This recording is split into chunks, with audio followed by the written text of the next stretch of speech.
Olá, eu sou Catarina Sacerdote e neste mês de março, que é mês da mulher, eu quero trazer para vocês histórias de mulheres empreendedoras. No Instagram, eu tenho buscado falar de finanças e investimentos de uma maneira acolhedora para todas as mulheres que eu conheço e que você conhece, para que a gente possa transformar a relação com o dinheiro e o mercado financeiro. Para quem ainda não me conhece, eu sou administradora, sou mãe do Vitor e sou consultora financeira. O objetivo com essa série é trazer o assunto empreendedorismo para as rodas de conversa, de uma maneira lúcida, sem excessos de romantismo, mas com insights que possa te motivar e planejar o seu negócio.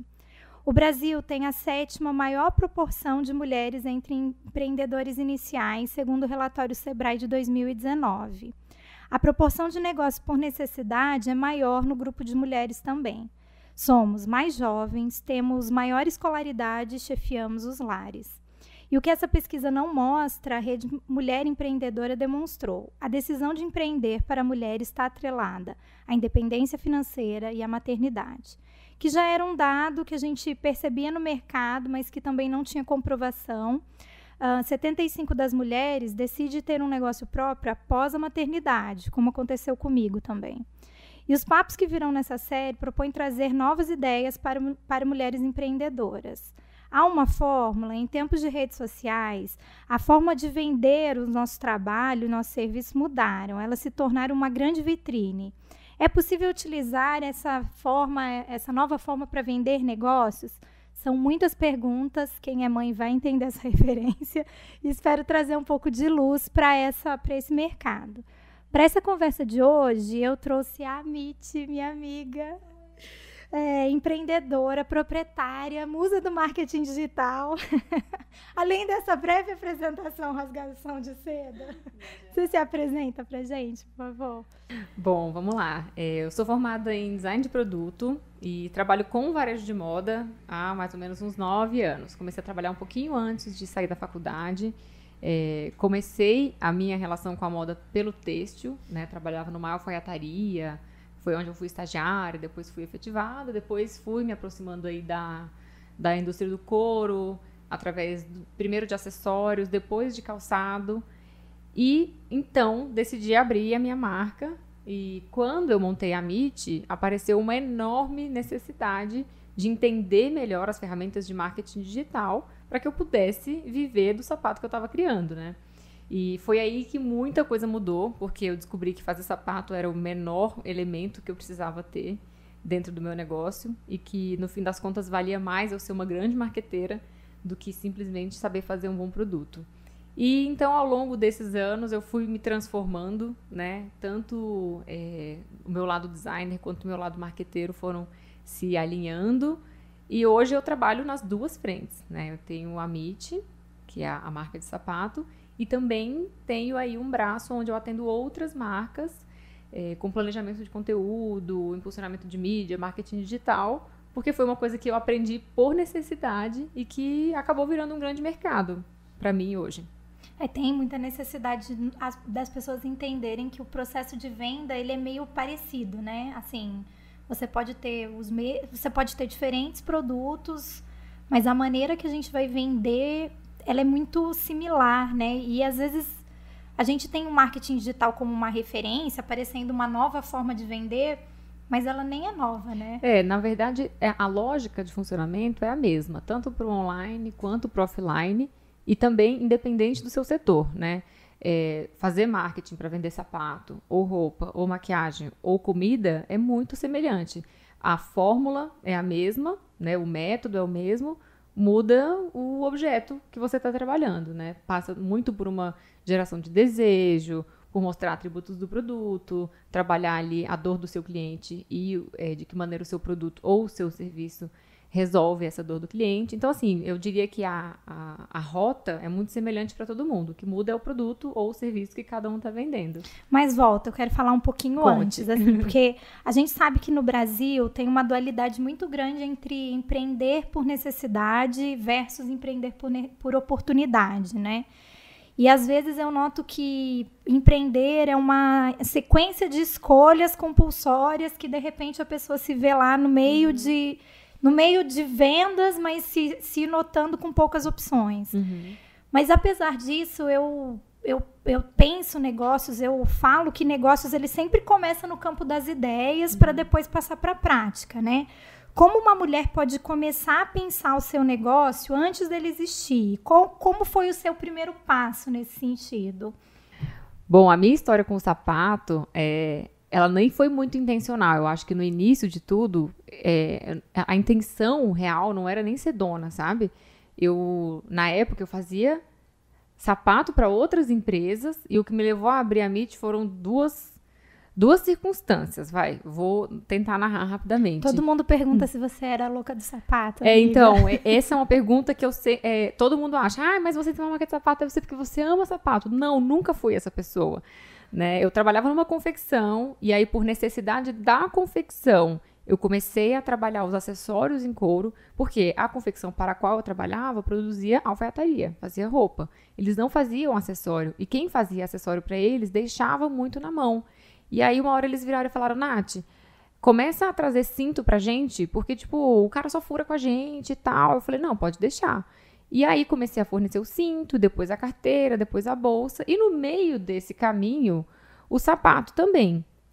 Não só para essa, onde eu era estagiária, mas para algumas outras. E a minha escolha pelo sapato passou muito pela margem. Sim. O cinto, e assim, uma escolha estratégica, a gente precisa né? perder... Eu gosto disso, mas esse me traz um pouco mais de dinheiro. A gente precisa também perder um pouco esse romantismo do tipo, eu vou trabalhar com flores porque eu amo isso. Cara, se não paga as suas contas, uma hora já não vai ser legal também. Então, assim, o sapato me dava uma margem muito maior do que o cinto. Cinto é um produto meu commodity, tem muita competição com China, por exemplo. Sim. Chega cinto muito barato no mercado. Sapato é um mercado onde o Brasil é muito forte. O Brasil é o terceiro maior exportador de calçado no mundo e a gente tem algumas barreiras para que o calçado asiático não entre no Brasil.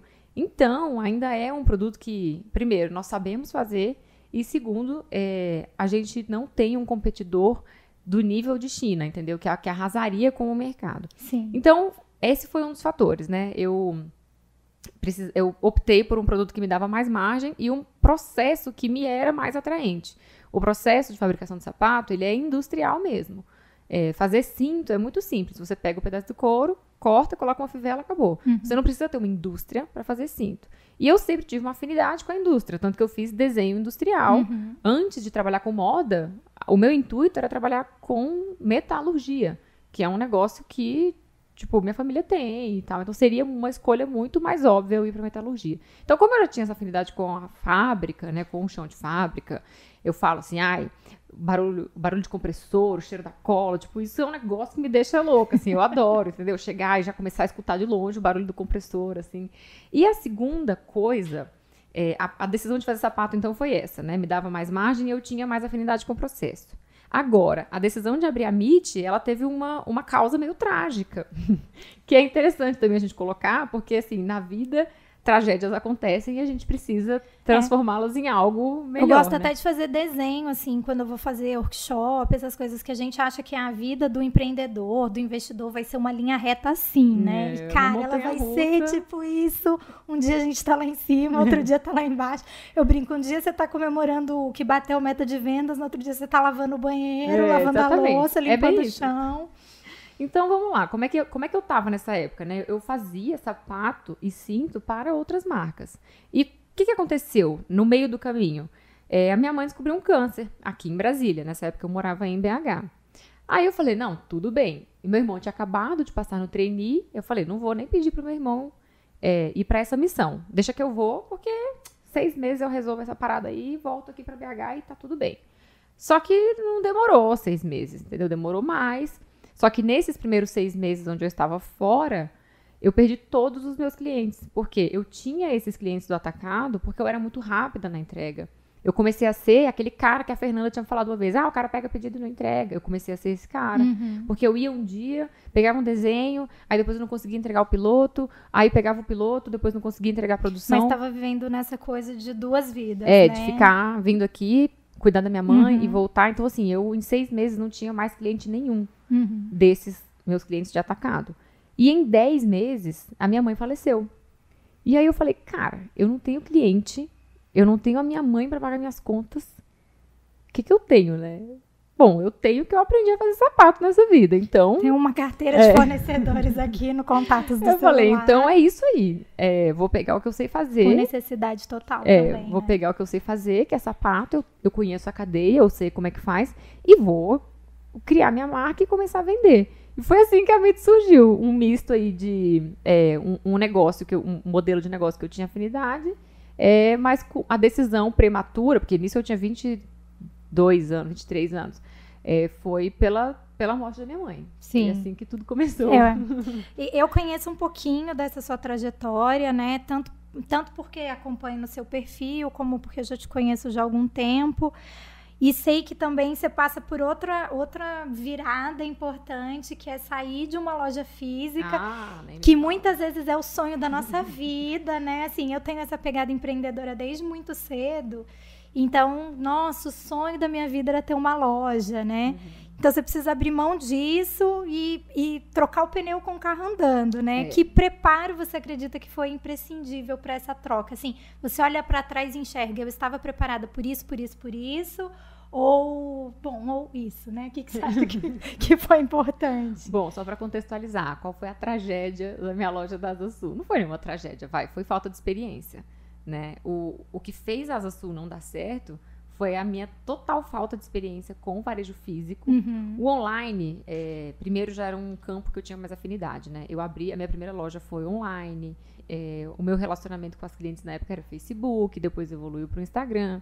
Então, eu tinha o domínio da ferramenta ali de venda online, eu entendia como é que aquilo funcionava, eu aprendi minimamente a gerar... Já nasceu online, na verdade, né? Quando eu falo um gap, a transição do físico para o online, não, né? Ele era online, você faz primeiro a transição para o físico e depois volta só para o online, né? E aí, assim, beleza, comecei no online porque era o jeito que era viável.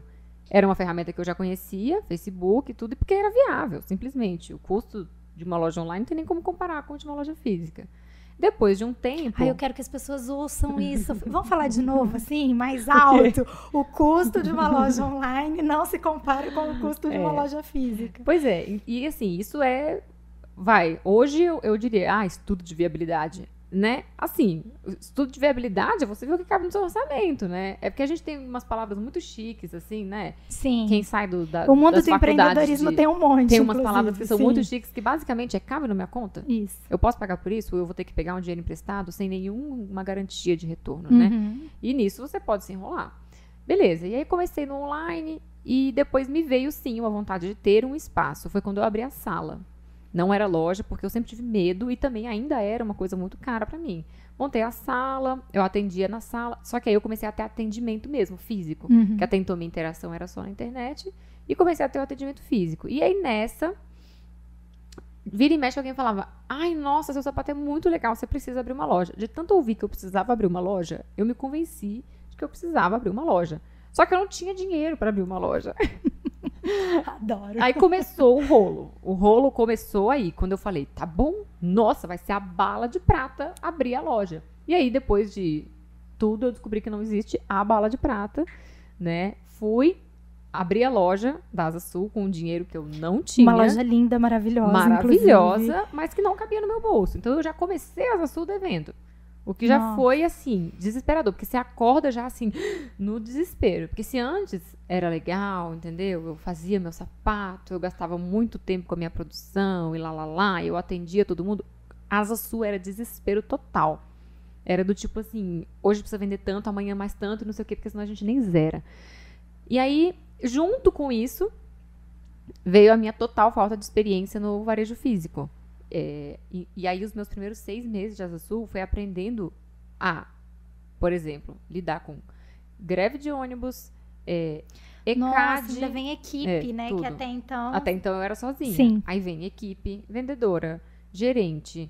Aí tem de tudo. Tem equipe que te rouba, tem equipe que te engana, tem equipe que faz mais hora de almoço. Cara, tudo que você pode imaginar. Eu vivi com a equipe nesses 2 anos de Asa Sul. Depois disso, toda a burocracia da rua, que a internet não tem. Licença dos bombeiros, ECAD para tocar música, que cobra por metro quadrado sonorizado. Da sala, nunca imaginei na minha vida. Jura? Por metro quadrado sonorizado. Só que a minha loja era um mezanino. E, tipo, eles cobravam o mezanino, só que o mezanino era o meu estoque. Que absurdo. Tipo, ai, que vontade tudo de chorar. que você pode imaginar. E assim, um dia que alguém deixou uma torneira saindo um fiozinho de água durante a noite, e no dia seguinte a loja estava inteira inundada. Cara, tudo. Alagamento, teve alagamento na rua, e aí o alagamento entrou no meu subsolo, o subsolo mofou inteiro, e era onde eu tinha embalagem, então, tipo, perdeu, assim, 5.000 sacolas, tudo. Meu Deus. Olha, foi um desastre. Esses 6 meses foi Na assim... verdade, voltar pro online foi um alívio, Foi, né? totalmente. E aí, nesses 6 meses, eu gastei toda a minha energia, os 6 primeiros meses de Asa Sul, eu gastei toda a minha energia aprendendo como é que eu ia lidar com aquilo ali. E qual foi o grande problema de ter gastado todo esse tempo aprendendo a operar uma loja? Que eu fiz a minha coleção nas horas vagas. E aí, no próximo semestre, beleza, tinha aprendido a operar a loja física, só que eu não tinha uma coleção legal. Porque Sim. eu tinha feito essa coleção nas minhas horas vagas. E aí foi ladeira abaixo. Porque eu tinha uma operação cara, um produto não tão interessante, e eu terminei esse ano aí, isso era 2015. Eu terminei 2015 sem dinheiro para rodar a minha próxima coleção, a de 16. Aí foi terror e pânico. Porque aí precisava pegar outro empréstimo, talvez exatamente. atrás do outro. Né? Exatamente o que aconteceu. Se eu já tinha pegado empréstimo para abrir a Asa Sul, eu tive que pegar outro para fazer girar. E aí, nessa hora, eu já, tipo, queria me livrar, entendeu? Eu falei, cara, eu não aguento mais, eu não quero mais loja. Tipo, se isso aqui já foi o sonho um dia, não é mais. E tudo bem, essa é outra coisa que é legal.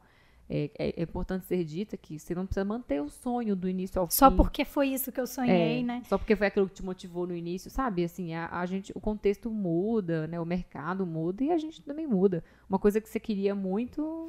Uma coisa que acontece comigo, fazendo consultoria, eu faço muita consultoria para empresa, aí a pessoa fala assim, mas esse é o sonho da minha vida. Aí chega lá para precificar produto, serviço, e aí eu falo muito que a gente precifica produtos e serviços de 2 maneiras, né? A primeira, você faz todos os seus custos, divide pelo número de sapatos, né? Ou de serviços que você vai... E isso, você tem aquele custo mínimo que aquele produto tem que custar.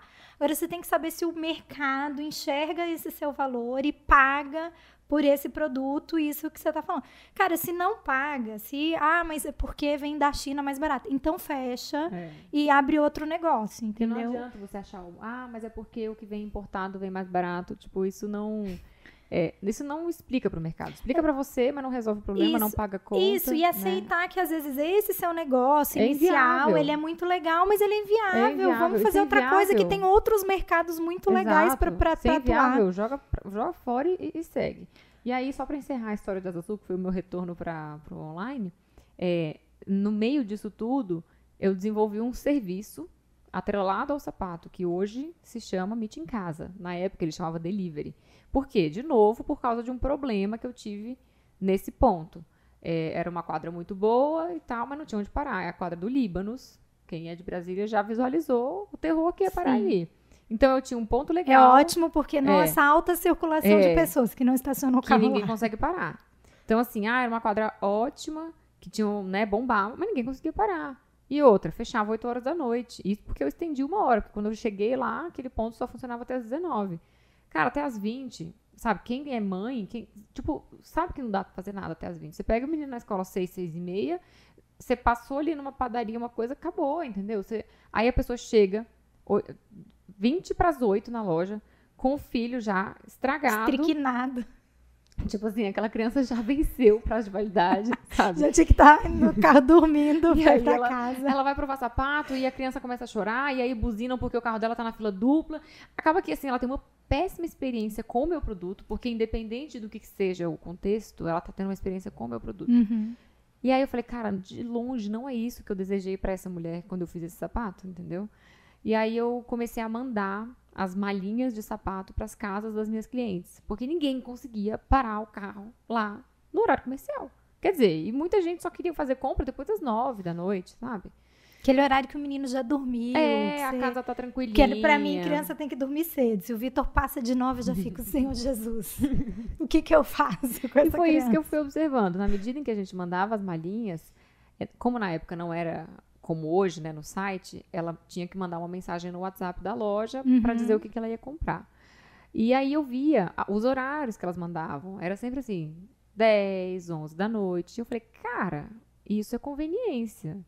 E aí eu comecei a ver a luz no fim do túnel, né? Tipo assim, existe um mercado onde eu posso eu posso me encontrar com um produto que oferece, além do sapato, que é bem feito, que é lindo, nananã, uma entrega que é conveniente. E aí eu virei esse ano, já tipo assim, eu vou fechar a Asa Sul quando o Meet em Casa bater 60% do meu faturamento da loja. Porque ele é muito mais barato. E qual foi a minha surpresa? Quando eu comecei a metrificar o Meet em Casa. Ele convertia um pouco mais que o dobro da loja. Na loja... Caramba, um pouco mais que o dobro. Na loja, o meu índice de conversão era mais ou menos assim, 1,4 produto por venda, né? No Meet em Casa, ele era tipo 2,9. Ele era quase 3 sapatos. Em alguns meses, dava mais do que 3. E eu falei, cara, esse serviço vende mais. A minha cliente se sente mais, né, melhor atendida. E ele me custa... Cara, não sei nem comparar. O custo fixo da minha loja da Asa Sul era 28 mil. Do Meet em Casa, depois de tudo, depois que eu fui para esse modelo e tal, eu não chegava a 3 mil. Sim. Então, assim, você não tem como muito competir. Mais difícil fazer a conta bater, não tem como competir. Né? Então, assim, aí, rapidamente eu cheguei no faturamento que eu estipulei, e aí, fechei a Asa Sul. Paguei multa, sim, porque nessa época também não sabia fazer contrato, fiz contrato de 5 anos, que tinha multa para sair. E paciência, aprendi também depois daí a nunca mais fazer contrato muito longo ou que tenha uma multa muito pesada para sair caso eu queira, a hora que eu quiser, né? Então, essa foi Tentar negociar para ser bom para as duas partes, né? E você tá entrando numa coisa que eu meio que planejei a gente falar agora, que eu sinto porque é o meu mercado também, que mulheres não foram muito criadas, a gente não teve aquela educação voltada para falar sobre dinheiro, sobre finanças, sobre planejamento, né? Essa pesquisa do Sebrae que eu citei no início da nossa conversa, ela traz uns dados com relação à organização financeira dos negócios, que mulheres pagam mais caro por empréstimos, elas pegam menos dinheiro, são menos inadimplente, a quantidade, o perfil de inadimplência é baixíssimo, só que elas pagam mais caro e mais da metade não consegue organizar esse gerenciamento do dia a dia em sistemas, planilha de Excel, faz tudo no caderno, assim. Então, qual a importância de saber os indicadores, como foi para você a importância de saber esses indicadores financeiros de vendas e de metas para o crescimento sustentável da sua marca? Assim, análise de dado, né? Esse nome é muito chique, tá? Mas análise de dados simplesmente registra tudo que você vende, para quem você vende, né? Ter registro das coisas vale ouro, né? Sim. Assim, informação vale muito dinheiro no mercado.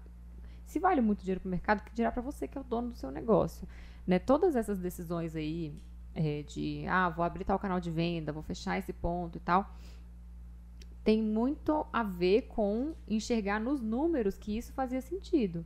Que foi exatamente isso que eu falei. Poxa, o negócio me converte mais. Mas como que eu consigo constatar isso? Porque eu sempre fiz registro. Desde a época do Shopping Day, que foi o meu primeiro modelo de venda, lá atrás, quando nem o site eu não tinha ainda, eu sempre registrei. Você já tinha esse hábito de... Se fosse num caderninho, sempre foi um Excel, mas, tipo...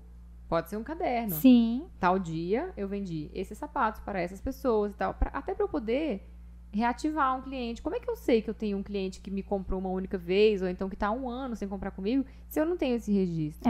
Né? Essa informação vale ouro e ela nos direciona. Muito do que...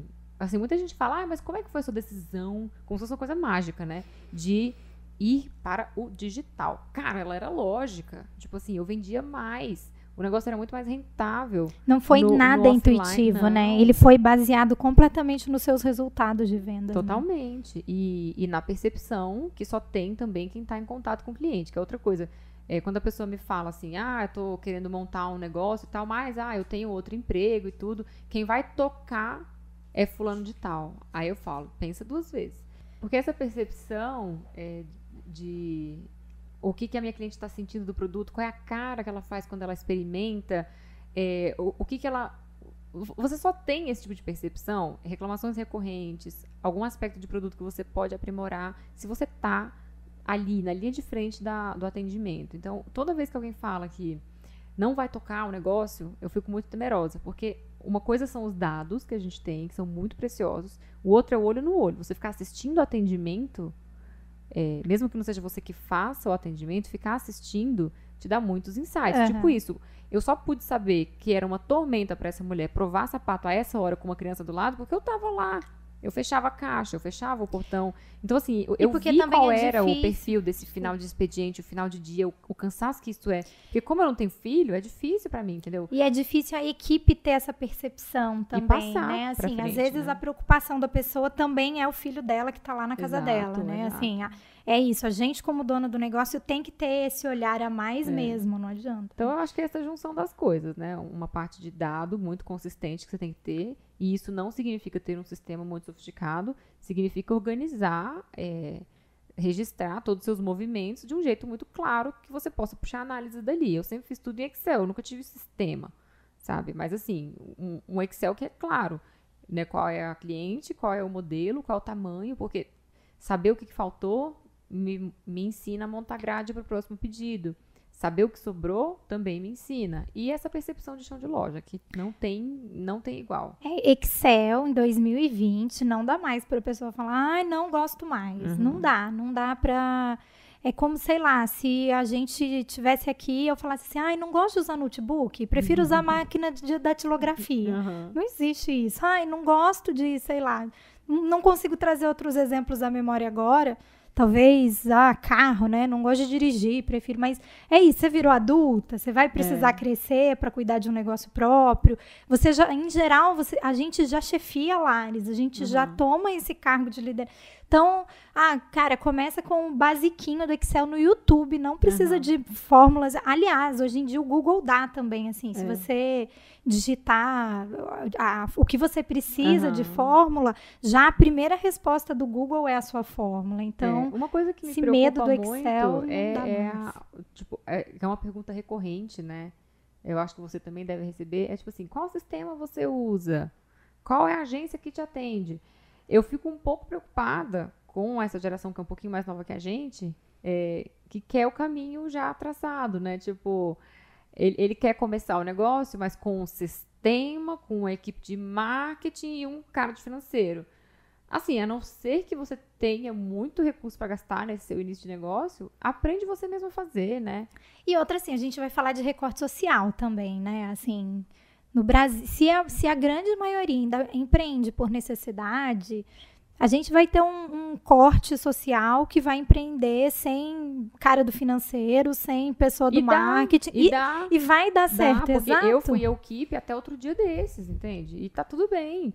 Né? Todas os riscos e os êxitos e as cagadas também foram por minha conta e risco, né? E outra coisa que eu falo muito para qualquer consultoria que eu vou fazer financeira, eu falo assim, então você vai trazer alguém para sua equipe, você vai contratar um financeiro.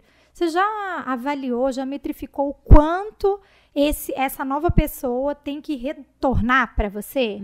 Porque se você está colocando alguém na sua empresa, você está fazendo um investimento. Então, todo investimento precisa ter retorno. Aí eu venho do mercado financeiro também, aí eu não consigo enxergar desse jeito, porque se você vai fazer um investimento na sua empresa sem saber quanto vai retornar, bota seu dinheiro no banco, porque lá você sabe que vai dar 4,25 ao ano, entendeu? E, enfim, essa é outra seara, mas que é o problema de muita gente não se arriscar. Sim. Né, com uma taxa muito... Agora não, mas até ano passado a taxa básica de juros, né, vai crescer no seu território. Muito fino. Sendo muito alta, você desestimula, né, o cara a correr risco, porque o dinheiro parado no banco rende bem. Então... Sim, isso é uma teoria econômica, inclusive. E aí é uma loucura, porque só se aventura o cara que já é mais vulnerável. O cara que tem a grana guardada não vai se aventurar, porque ele tá muito bem obrigado com o tesouro remunerando ele. Então, amiga, eu sei que a gente fala, que eu falo mais que a boca e que o papo renderia, assim. Vamos lá. Mas na tentativa de fazer um resumo, qual característica você acha que foi determinante para o sucesso É porque falar sucesso parece que a gente chegou num destino e, na verdade, eu troquei o pneu da frente, agora eu vou trocar aqui o lateralzinho e daqui a pouco é hora de trocar o da frente de novo, né? Mas que característica sua foi importante para você chegar aqui hoje? Ai, que pergunta filosófica. Filosófica. Bom, vamos lá. Eu acho que a empolgação é sempre muito bem-vinda, tá? Mas ela sozinha também não resolve muita coisa, né? Eu acho que hoje, assim, né, depois de tanto tempo, eu diria que essa animação que eu sempre tive e que todo dia eu acordei com ela, independente do pepino que tivesse, foi muito importante para eu poder me reinventar tantas vezes e continuar, porque daqui para frente também isso vai continuar acontecendo, né? A gente sempre tem que se reinventar, mas aliado a esse juízo, assim, nos dados, né? Tipo, muito apego mesmo a uma decisão embasada em números reais. Eu acho que é muito isso, né? Você tem que ter a empolgação, mas é muito pé no chão também, empolgação, né? e número. A conta tem que fechar, por mais empolgada que eu esteja. Se isso aqui não me mostra que é seguro, eu não vou. E a gente vai caminhando. Acho que não é nada muito mágico, mas eu diria que, pra mim, foi isso que funcionou. Essa mistura de empolgação com o pé no chão, com a segurança, né? É a última dessas embaraçosas também, tá? Bom. O que dizer pra mulher que não tem a menor ideia por onde começar? Que comece por algo que você tenha know-how, vivência ou experiência. Ligar os pontinhos, né? Tipo assim, a sua história, ela te mostra o caminho, né? Dificilmente você vai sentar, ter uma inspiração divina de um negócio que você tem que abrir. Muitas vezes, eu acho que a maioria das vezes, né? Você viveu situações, sejam boas ou ruins, que te mostraram uma necessidade de mercado. Eu gosto da abordagem de começar por uma necessidade de mercado do que por um produto que ninguém precisa e que você vai ter que gerar desejo em cima daquilo. Que eu acho mais difícil. Mais difícil. Né? Então, assim, a sua vida com certeza te mostrou oportunidades de produtos ou serviços que você pode lançar no mercado. Bom, é isso. Eu agradeço demais você reservar esse tempo. Foi muito bom. Mas eu queria te pedir uma dica dessas, assim, de final de semana, que você tem pra gente, assim, pra te indicar, pra assistir ou pra ler, pra fazer esse podcast deve ir no ar num domingo, pra fazer num pedaço do dia que a gente não tem nada pra fazer. Dica de coisa pra assistir. Isso, ou ler. Pode ser relacionado a negócios ou não. Assim. Maravilhoso. Não, tem que assistir o vídeo da Brené no Netflix. Se você nunca viu, digita lá no Netflix, chamado para a coragem. No Netflix ele chama The Call to Courage, eu acho. Mas procura lá o nome da Brené e assiste. Tipo, apenas assista. Apenas assistam e chorem. E peguem seus lencinhos. E é isso hoje, gente. Eu encerro por aqui. Obrigada. Se vocês têm alguma sugestão, crítica, elogio, esse é o primeiro que vai ao ar. Manda um e-mail para mim ou para minha equipe através do contato@planejar.com.vc ou fala com a gente através das nossas redes sociais, lá no Instagram, é Catarina Sacerdote, CTH, ou na nossa página do Facebook. Gostaram? Me falem, comentem. Vamos continuar nos ouvindo semanalmente. Eu espero vocês na semana que vem. Até lá. Obrigada. Imagina, eu que agradeço. É sempre muito bom trocar ideia com você. Nossas reuniões nunca duram só uma hora, né? A gente marca 1 hora no Google só pra gente se enganar. Isso. Já marca a última do dia. Já marca a última do dia, sempre que dá certo. E é isso. Pra quem quiser conhecer um pouquinho mais dessa história, o @ da MIT é @MIT Shoes, MITI, Shoes de sapato. E o meu é @MIT Morita, MORITA. E a gente se vê.